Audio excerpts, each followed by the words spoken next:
Añoranzas de electricistas, de Víctor Manuel Sánchez. La historia de los electricistas nos permite encontrar una trayectoria política de su presente.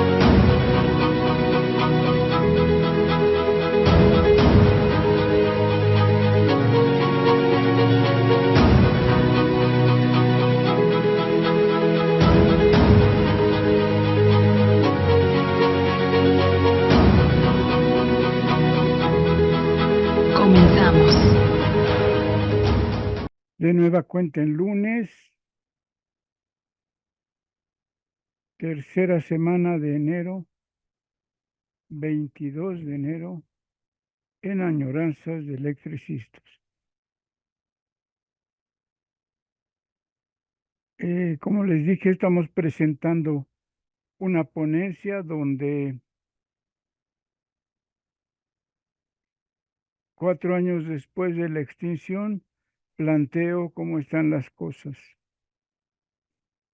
He comentado que la historia contemporánea tiene sus problemas, no de interpretación, sino de autocrítica, que hay compañeros, hay dirigentes políticos que no se acostumbran a la crítica ni a la autocrítica y que por esa razón yo no iba a comentar nada de los tiempos actuales por no afectar, no entrar en contradicción con ciertos intereses que se presentan y que es muy difícil tranquilizar, digamos, o que se reconozca simplemente que el proceso histórico está integrado por muchos factores. Un ejemplo, en esta época, o desde la extinción, o antes de la extinción, surgió un conflicto muy fuerte de una corriente de jubilados que logró que se dividieran todos los jubilados. Entonces, quien logra impulsar una crítica al Comité Central desde la fila de los jubilados, el ingeniero Durán. Ahora resulta que no podemos hablar de él porque se convirtió en un personaje contrario a los intereses. Y yo diría, no es posible no hablar de él. Quien genera una corriente crítica y una fuerza política muy importante en los jubilados, antes de la extinción y después de la extinción, es este grupo, aunque con una variante. La división de los jubilados se mantuvo durante la extinción. La correlación de quién dirigía las fuerzas cambió.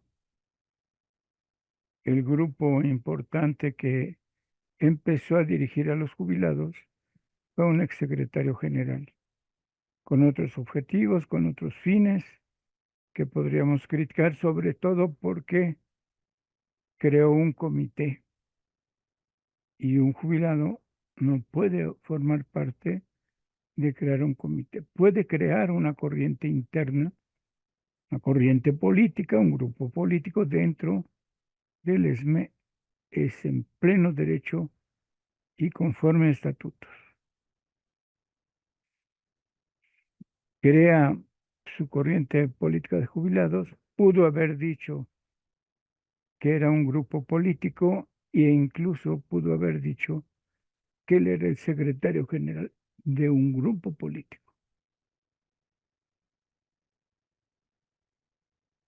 Como tal fuerza política existente debemos hablar de ella. Jorge Sánchez se asume.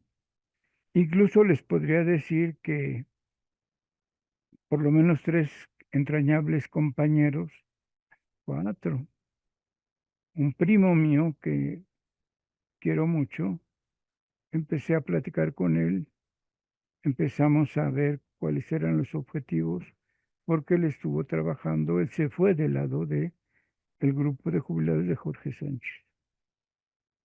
Un gran amigo también finalmente se liquida y se va del lado del grupo de Jorge Sánchez. Otro compañero más, entrañable compañero, también hizo eso.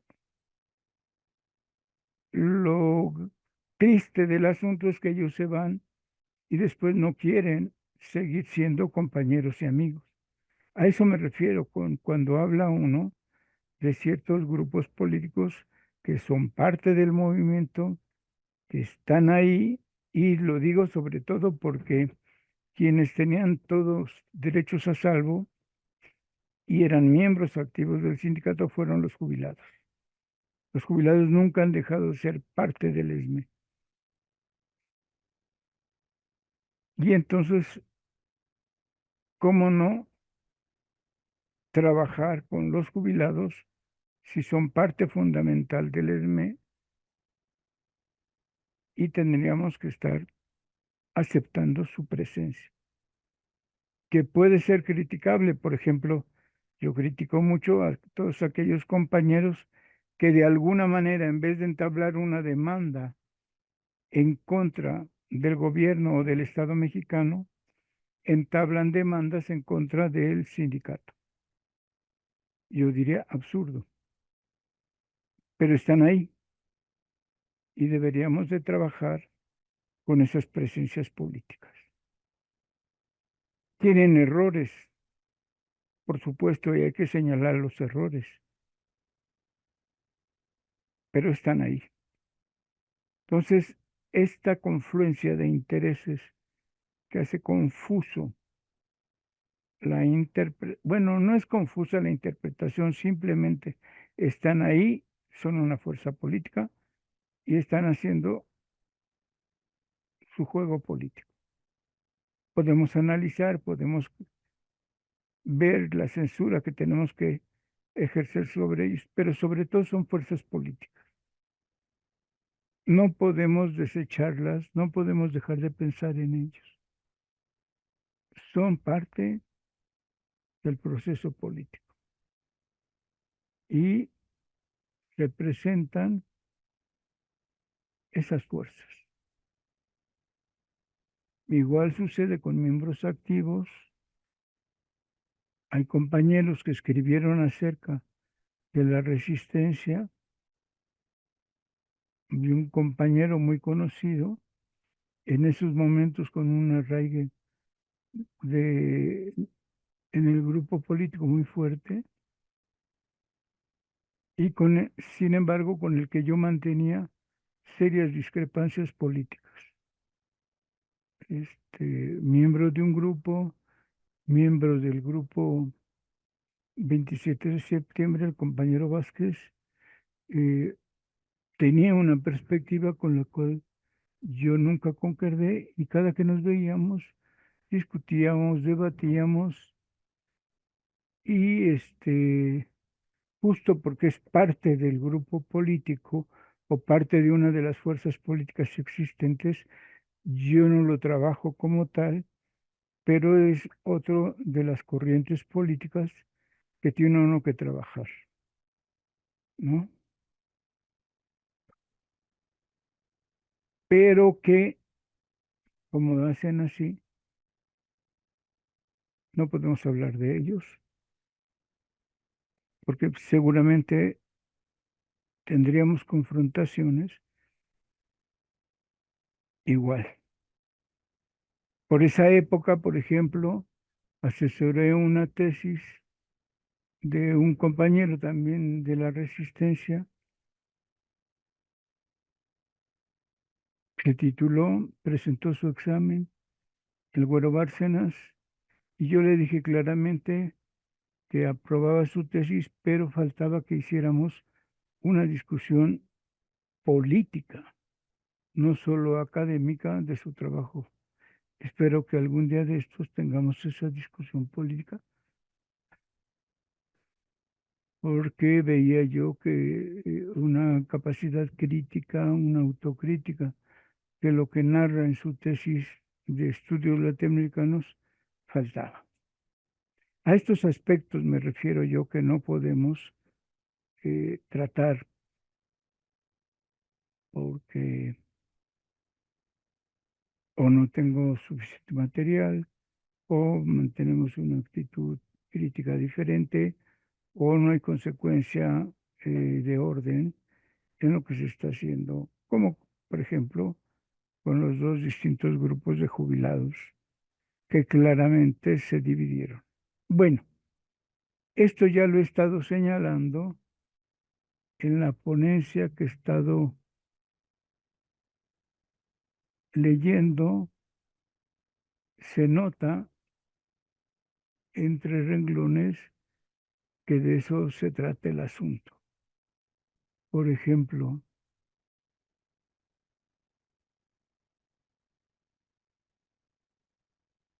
dice, el golpe burgués es un golpe de la burguesía que ya controla la industria eléctrica y el capital financiero. Habíamos dicho que este golpe burgués va directo contra el sindicato en su esencia en el contrato colectivo de trabajo. 2/3 de sus integrantes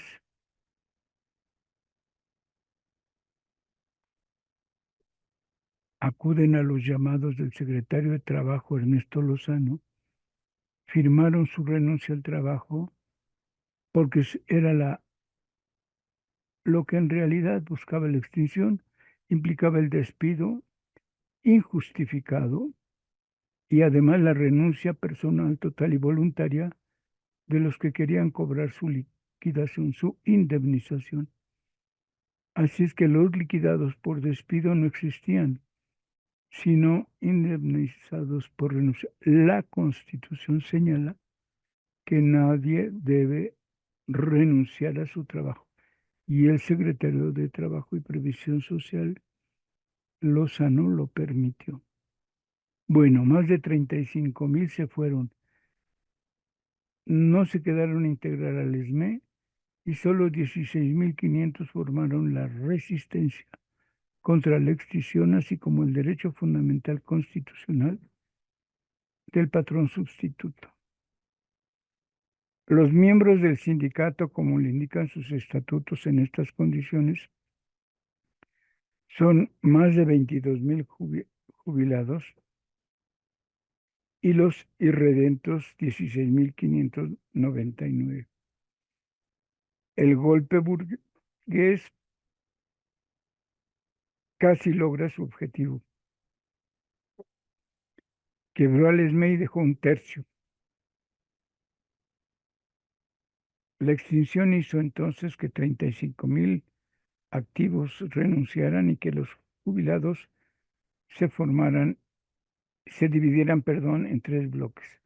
Unos apoyan a la resistencia dirigida por el secretario general Esparza Flores, otros apoyan la disidencia creada al interior dirigida por Muñoz, el entonces tesorero, y un tercer grupo inmóvil solo cobra las jubilaciones controladas por el SAE en tanto culmina la liquidación. Ese tercio se siente fuera de peligro. La extinción casi logra su objetivo. La desaparición del sindicato y del contrato colectivo de trabajo. Pero al no terminarse la renuncia voluntaria del total ni la derrota inmóvil de los jubilados, entonces estos son los que sostienen su existir en torno al conflicto como clase obrera. Es una reacción general, aunque superficial. Se concentra en el centro, en la dirección, antes que en su fuerza social, en su conciencia de clase. Por sí solos, los jubilados pueden sostener la organización. De hecho, lo hacen, aún divididos. Su fortaleza sería plena ante la unidad de estos 22,000 miembros activos del sindicato. Antes de la extinción hubo elecciones y el grupo opositor, la del secretario general, obtuvo la mitad del voto. Dividió completamente al sindicato a través de la democracia. Alejandro Muñoz combatió políticamente al interior, aunque perdió. A pesar de la derrota electoral, impugnó desde la Junta Federal de Conciliación y Arbitraje, y en esos momentos la mitad de jubilados y la mitad de activos apoyaron a Alejandro Muñoz. Hubo una mayoría de integrantes que votó por el ESME, una mayoría de activos y de jubilados. 300 y cacho fue la diferencia. En el momento crucial, unos fueron con Lozano, el secretario de Trabajo, y los otros a instancias sindicales. Unos permitieron la intromisión del gobierno en los asuntos internos y lograron en forma legal oponerse. A partir de ese momento, fines de junio y hasta el momento de la extinción, incluso en las 2 primeras semanas de ella, el secretario de Trabajo y Previsión Social mantuvo una guerra directa en contra del secretario general, en contra del contrato colectivo, en contra de sus prestaciones, en contra de la jubilación y en contra de los derechos adquiridos por los electricistas. Como nunca antes, un secretario del Trabajo, en vez de estar atento a defender la ley en beneficio de los trabajadores, fue en contra de ellos. Cumplía cabalmente entonces el golpe de Estado. Desde octubre del 2008, las filas de los jubilados mostraban su división. La elección de la Comisión de Trabajo la propició la aparición de una planilla jefaturada por Durán Aguirre. Acusaba de mal manejo de las cuotas al secretario general y su insistente crítica al monto de las cuotas sindicales. Exigía el retorno al 1.5% y no al 3% señalado en el estatuto, como se había propuesto en una asamblea presupuestal de aquel año. El aumento de cuotas del 1.5 al 3 solo fue para construir el nuevo edificio sindical, pero la cuota se amplió y siguió. Para enero, las críticas sobre la cuota sindical se habían fortalecido dentro del grupo de jubilados. Cuando se llegó al tiempo de proponer y registrar planilla para las elecciones generales, aparecieron 2 planillas. La que proponía Esparza como secretario general y la que proponía Muñoz como secretario general. Yo ya he explicado antes cómo esta división viene de por lo menos 4 años atrás. Un representante de dibujo encabeza la crítica y encabeza la oposición a la planilla y al grupo político de Esparza. La naranja, y me acuerdo de ahora, Movimiento Naranja, tu, turu, turu, tu. Planilla naranja, transparencia sindical. En realidad no tuvo programa ni propuestas, solo el ataque a las cuotas y al manejo del presupuesto sindical. Los ataques directos al secretario general fueron su única estrategia. Malversación de fondos e incluso riqueza inexplicable. Solo a él. Por su parte, Unidad y Democracia Sindical mantuvo el proyecto contra la privatización por la reestructuración y modernización de la empresa y por la unidad total en el ESME. Cuando se dio el momento de las elecciones, si bien en principio los oponentes aceptaron la derrota, es decir, la planilla Transparencia aceptó que habían derrotado, pero antes de firmar las actas de escrutinio recularon y sus representantes, en vez de acudir a la Comisión Autónoma de Justicia, acudió a la Junta Federal de Conciliación y Arbitraje. Por primera vez en la historia del ESME, una planilla opositora no acude a las instancias sindicales, sino va a la Junta Federal de Conciliación y Arbitraje. Es decir, reconociendo ya que Lozano había estado entrometiendo sus narices, sus fuerzas, su política y su dinero, acuden a ella. Automáticamente rechaza esta planilla el proceso electoral interno del ESME. Los argumentos esgrimidos para mostrar incongruencias de las cifras fueron los mismos utilizados por Lozano para negar la toma de nota al grupo del secretario general que por más de 300 votos había ganado las elecciones. La incongruencia fue notable. La Junta jamás dictaminó,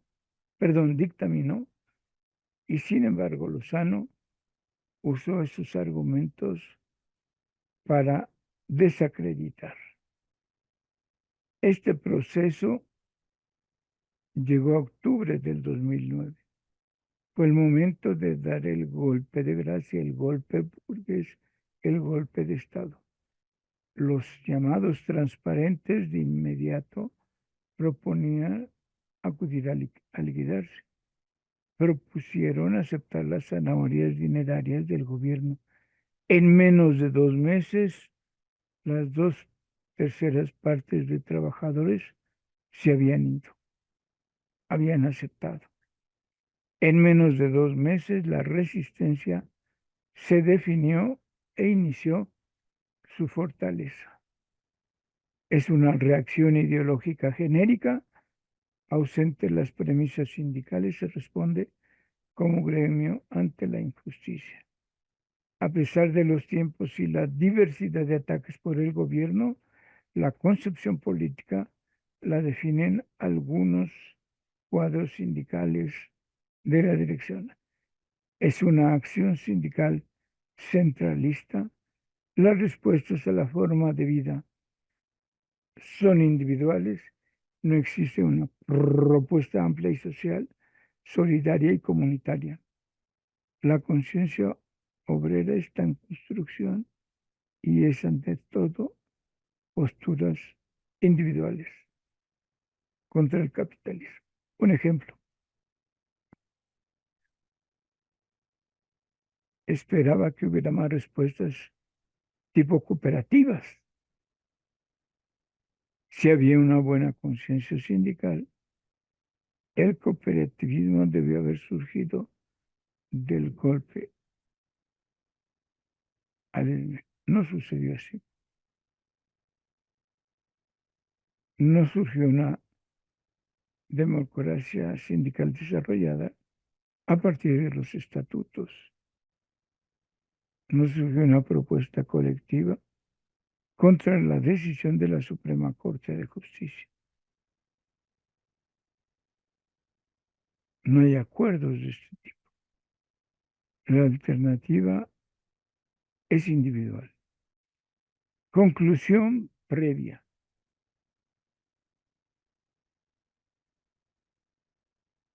Antes de continuar con la descripción.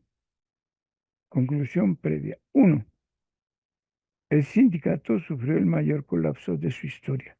2/3 de sus miembros activos desertaron. El decreto de extinción es un golpe de la burguesía contra el único opositor concreto a la privatización de la industria eléctrica.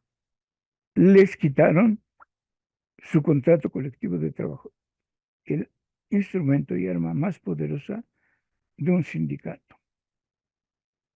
Ese desapareció, excepto los artículos respectivos de los jubilados.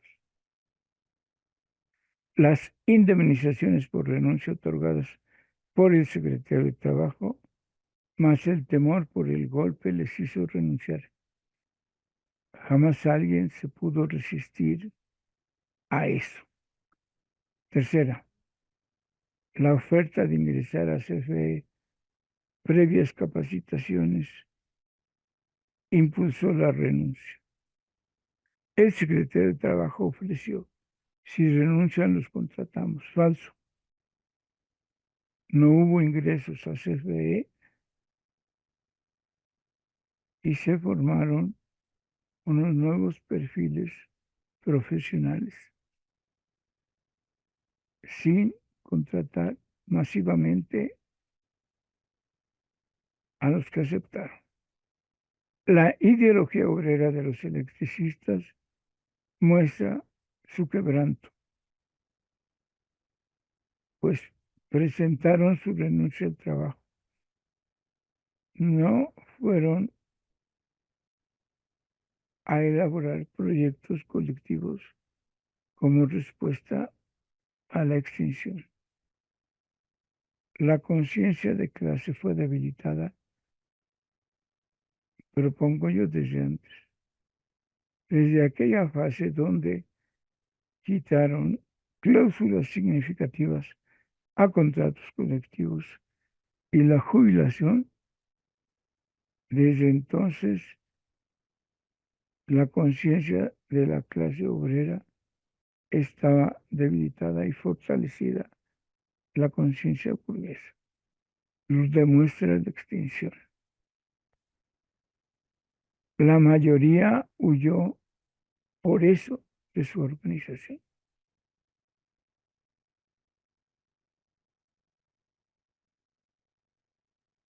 Aún los que formaron la resistencia muestran estas debilidades ideológicas. No les permite con toda una unidad concreta y plena para mantenerla. La división se mantuvo presente, especialmente, insisto, con los jubilados. En los asuntos de sobrevivencia, todos lo hacen en forma personal, de variadas formas. No existen formas colectivas como cooperativas productivas o de consumo.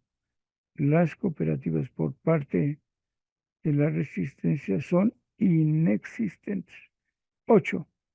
El propio secretario de Trabajo Lozano propuso cooperativas para alentar la huida como formas productivas para servir a CFE, con contratos temporales muy recortados y como forma de provocación. 9. A pesar de los acuerdos de la propia Asamblea General Permanente, no se adoptan formas colectivas presentadas cuando la Suprema Corte de Justicia les inhabilitó la posibilidad del patrón sustituto. Rechazar fue el momento más lúcido alcanzado, pero no formas colectivas de respuesta. La unidad entre jubilados sigue evasiva, pues solo un tercio sostiene la resistencia. Otra se confronta, ahora dirigida por el jubilado Jorge Sánchez, creando una coalición temporal, y al parecer el grupo de Muñoz se retiró. 11. La resistencia sostiene el conflicto contra el gobierno federal a través de la Secretaría de Gobernación y Presidencia como coordinadora del golpe. 12. presidencia ha sostenido diversas formas para quebrar el ESME, con matices diferenciales según el secretario de Gobernación, o mejor dicho, la fuerza política de resistencia.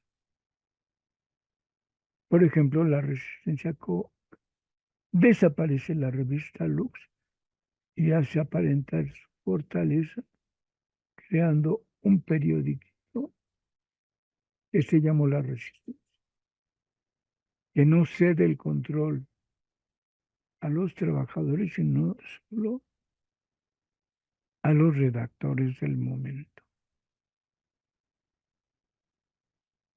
13. La fuerza política de la resistencia ha logrado abrir en distintos momentos de estos 5 años una mesa de negociación con presidencia. El decreto de extinción no logró su objetivo esencial en el ESME. Se consolida con la resistencia, mostrando así la perspectiva de clase del proletariado nacional. Repasemos estos asuntos.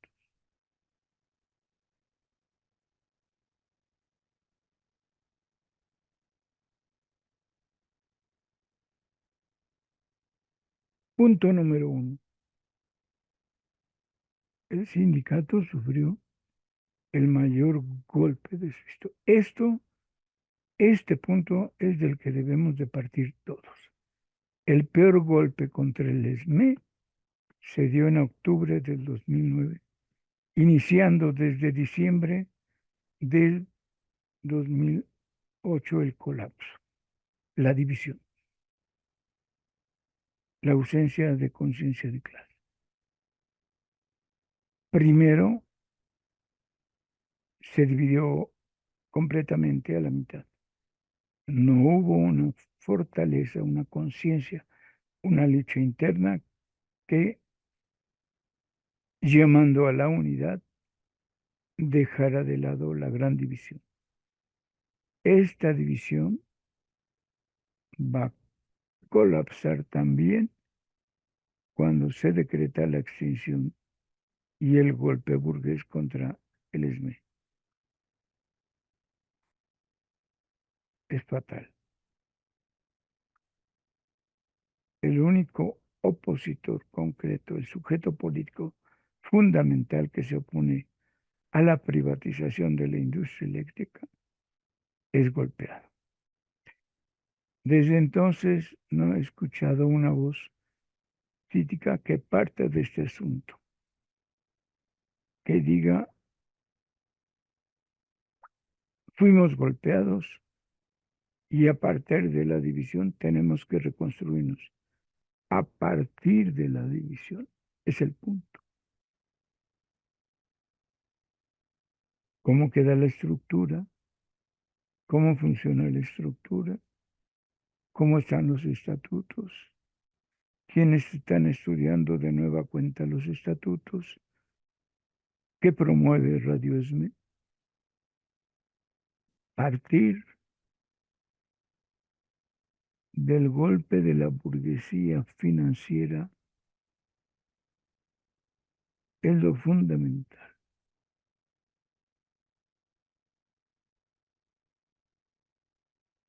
Reconstruir la conciencia de clase, la ideología de los trabajadores electricistas es fundamental. Una crítica del asunto, porque efectivamente, tanto en jubilados como a partir de la planilla transparencia, el ESME quedó debilitado. La mitad de su fuerza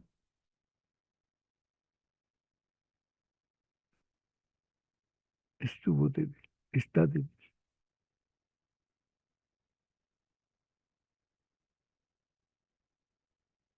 Y de eso se debe de partir.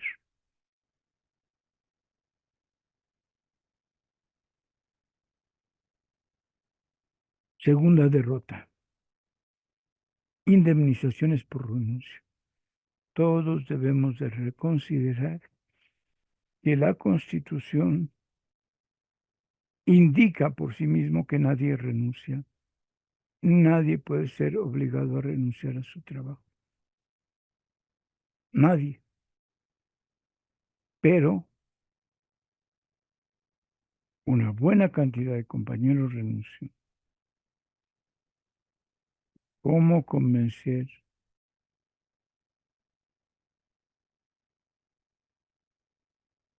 a esos compañeros?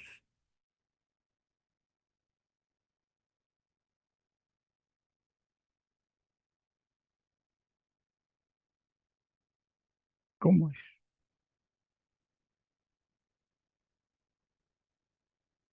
Venía el golpe de los contratos colectivos, venía el golpe de las mejores cláusulas de los sindicatos obreros, venía el golpe de la extinción y ni un solo sindicato nacional de cualquier tipo, independiente, oficial, propuso al sindicato un paro, una huelga nacional en contra de la extinción, solo desplegados, muy bonitos, muy de apoyo, muy significativos, despensas de apoyo para trabajadores, igual, pero un paro general, una huelga general de los sindicatos independientes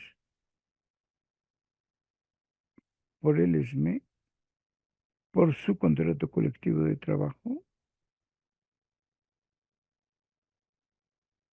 no hubo. La división, la ausencia de una clase obrera concreta, directa, activa, no hubo.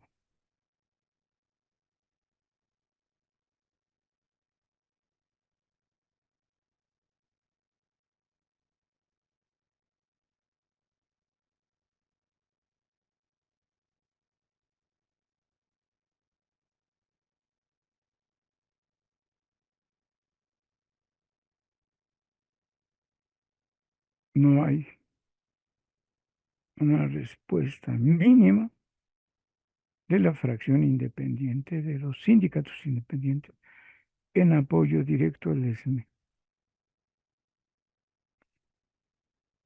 Pueden checar todos los desplegados que el ESME publicó por esos años, están en la revista Luz, en la Hemeroteca Nacional de Ciudad Universitaria, o mejor, en la biblioteca del ESME. Ahí están todas las revistas Lux con los desplegados y ninguna propone al menos un paro de 10 minutos en apoyo al ESME.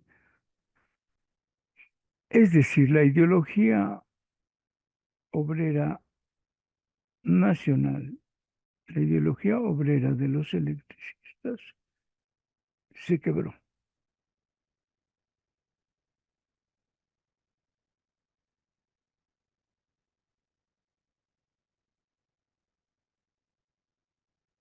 No hay una fuerza unitaria de clase combativa, rebelde y autogestiva que defienda la ideología de los electricistas se quebró. La ideología de la clase obrera, la conciencia de clase del proletariado nacional murió. Ni siquiera una mínima conciencia de clase que surgiera de los contratos colectivos de trabajo. Como la esposa de Cleto murió, murió, murió.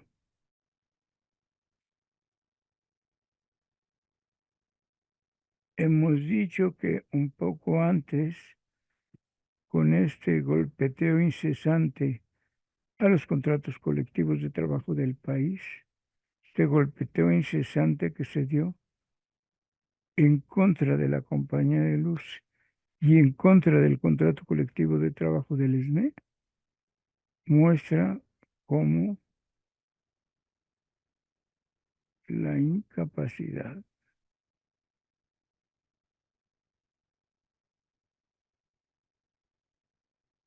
marcó al movimiento obrero mexicano, marcó a la resistencia, muestra una debilidad fuerte, concreta, directa, frente a una ausencia de unidad social, política, rebelde y una incapacidad para mantenerla.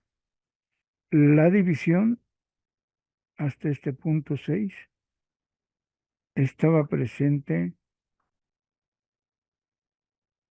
en el proceso de extinción de los y fuerzas del centro. A partir de aquí, insisto, debemos de generar una oportunidad de por dónde salir adelante como clase.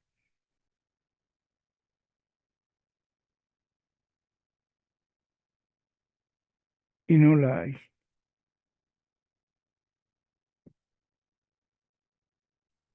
Los que formaron la resistencia mostraron estas debilidades.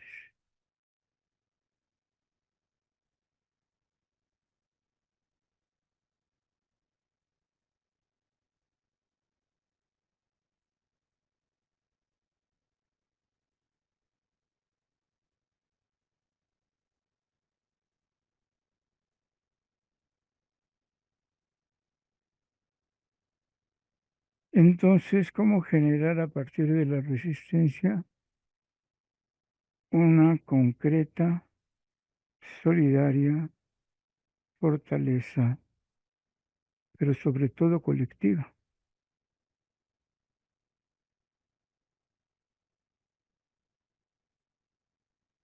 Es decir, la resistencia no recrea como el fénix, no es la plena concreción de la unidad obrera. Los estatutos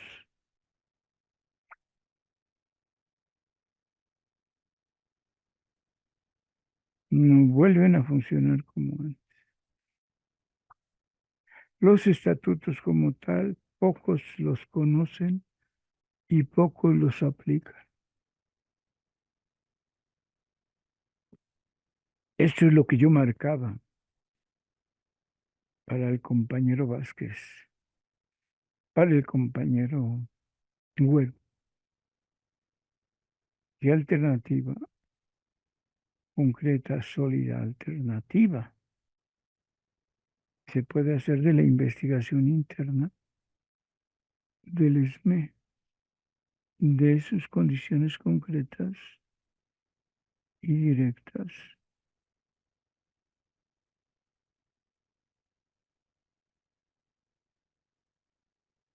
Y pues no nos atrevimos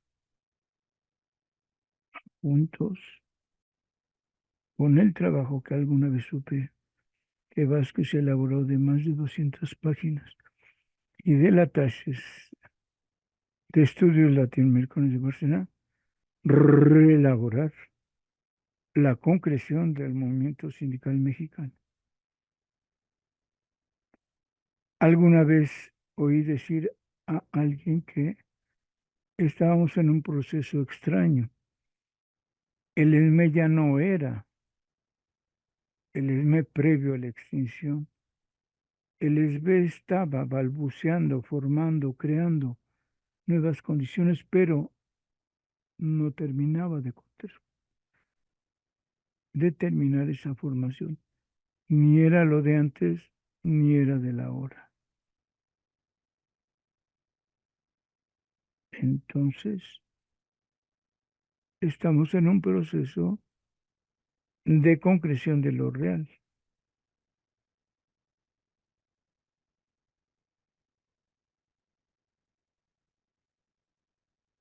y en formación. La sobrevivencia no solo es desde una perspectiva individual y egoísta, tiene que ser colectiva.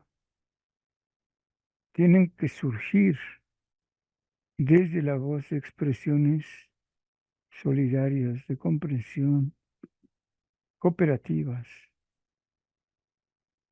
no de orden autoritario.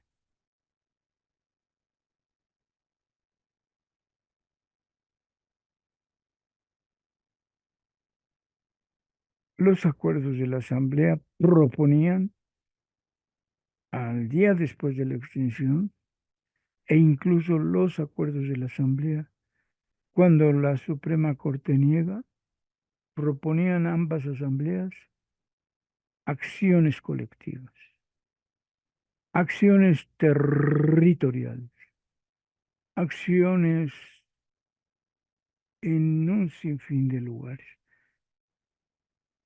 sin esperar la orden, la petición o el juramento de personajes. No,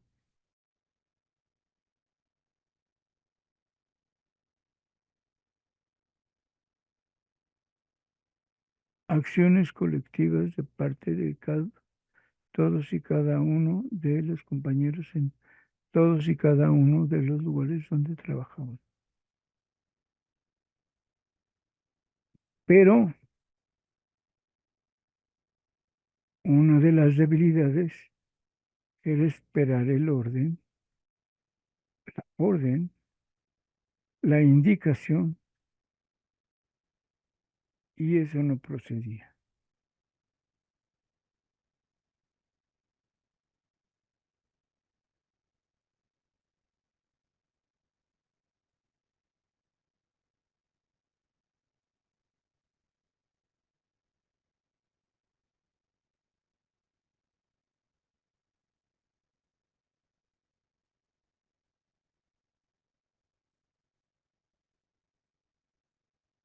Ese es el punto.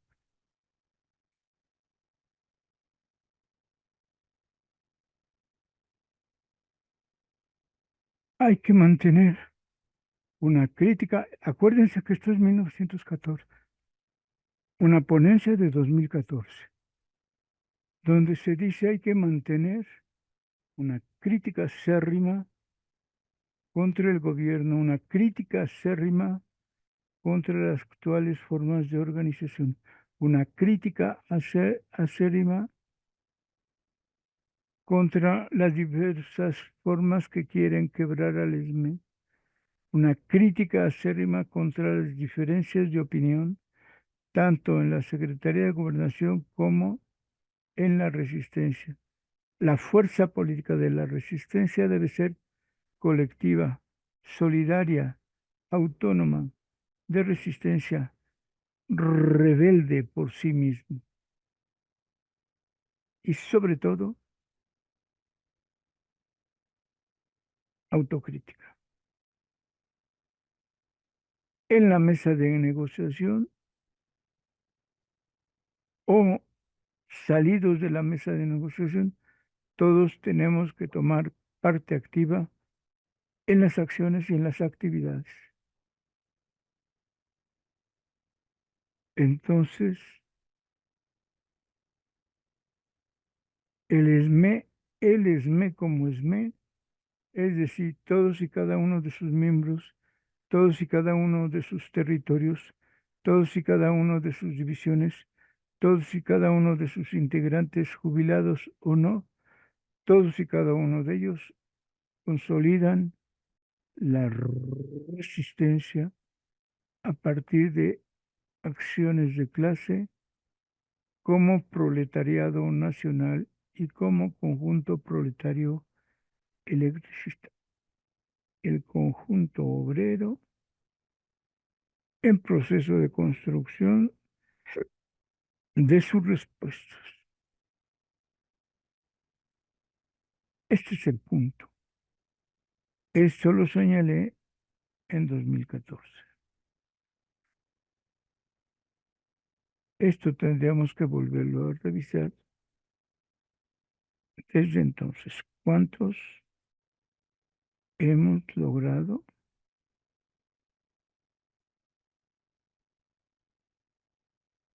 convertirnos en grupos de acción concreta, en grupos de acción crítico, en grupos de acción rebelde y autónomos? Ese es el punto. Y entonces, cada asamblea debe estar marcando los aportes de los grupos, de comisiones de trabajo, de comités territoriales,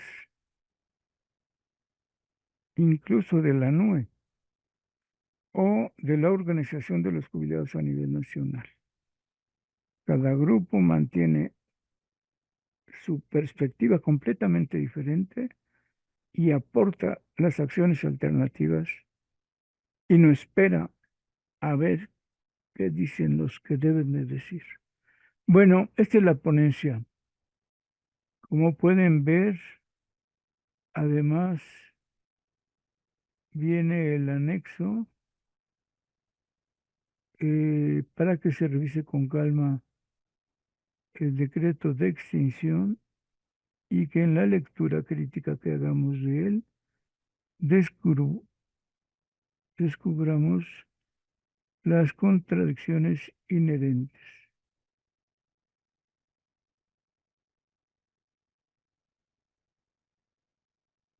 Y que se sepa, por ejemplo, en este punto,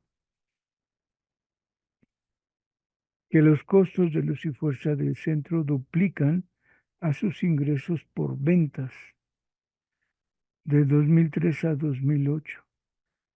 Registró ingresos por ventas de 235.738 millones, mientras que sus costos fueron de 433.290 millones de pesos. Entonces, ¿cómo argumenta que las ventas están mal si rebasan los ingresos? Cada uno de los puntos del decreto de extinción, por eso lo pongo aquí, puede ser revisado y reconocer que es una aberración lo que se propone aquí.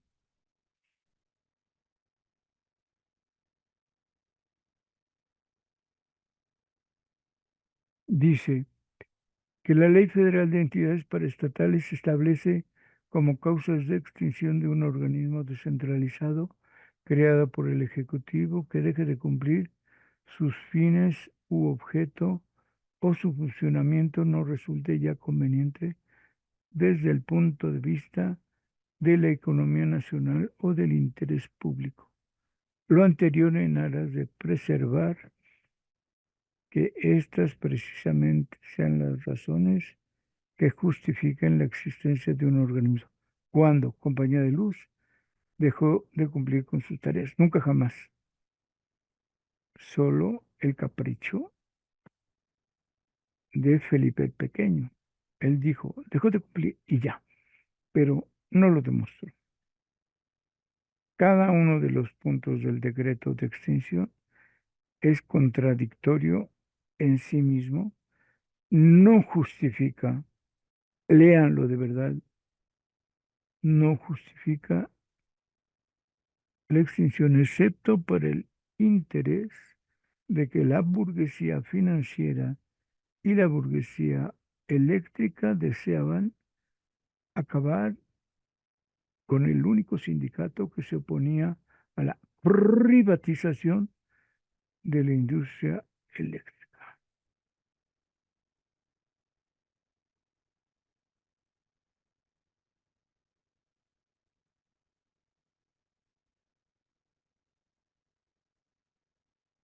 Y también publiqué el decreto donde aparecen las bases de desincorporación del organismo centralizado Luz y Fuerza del Centro. Y es otra aberración jurídica. ¿Por qué hace esta aberración si no indica realmente?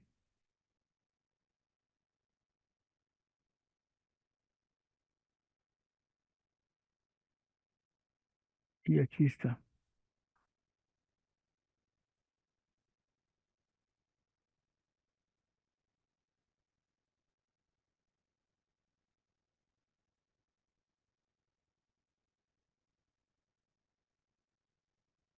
En fin, esta es la ponencia que publiqué en 2014.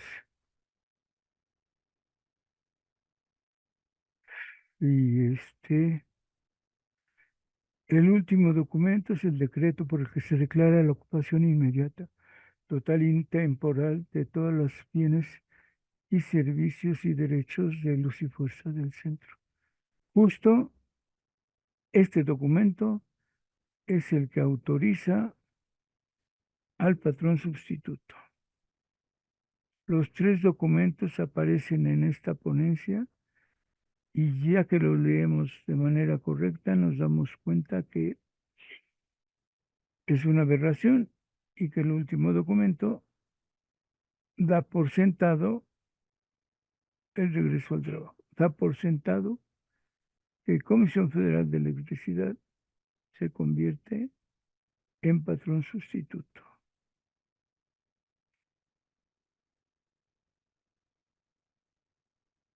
En fin,